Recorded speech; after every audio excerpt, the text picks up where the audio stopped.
So we're discussing the outcome of the local elections last week, and it was earth-shattering for many parties. We saw a massive shift in support and seats across all of the major parties, big meltdown for Labour, big gains to reform. You've seen all the headlines.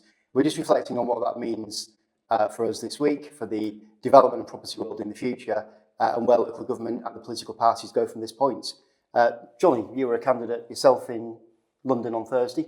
Any reflections on the campaign and what happened? Well, obviously it was quite a challenging evening for myself and for lots of Labour councillors and candidates across the nation. I think there's multiple things going on with the Labour Party at the moment. Obviously a fracturing of the support in urban areas, a debate within the party now as to who it best represents and how does it try to pivot back towards the working class voters outside the big urban centres, or whether it wants to cling on to those urban, sort of traditionally liberally minded voters, as well as, questions for the leadership. Could these results have been actually a lot worse?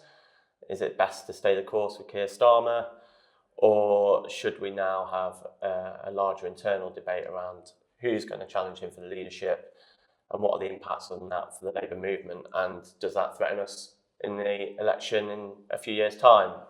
If we raise expectations during a leadership contest, does that actually make it even harder to govern? So there's a lot going on. Not an easy picture for the Labour Party. What about you, Imogen? Yeah. I think what's most interesting to me is the amount of councils that moved into no overall control. And this isn't a new picture, it's a trend that has been carrying on. But we saw 23 councils move into no overall control.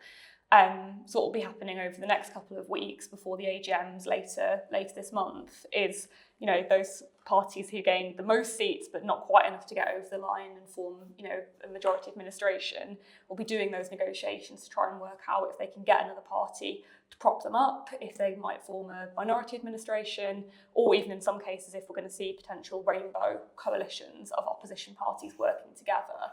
And with so much change, I think that's going to be something to watch really closely over the next few weeks. Yeah, so I think we've got more questions than answers at the moment. One of the other interesting factors is we have local government reorganisation. Some of the councils that shifted control on Thursday will be abolished in 2 years' time. There's lots of change coming down the tracks. We have, important to remember, 3 years of local government elections before the next general election. So expect a lot more change, a lot more scrutiny.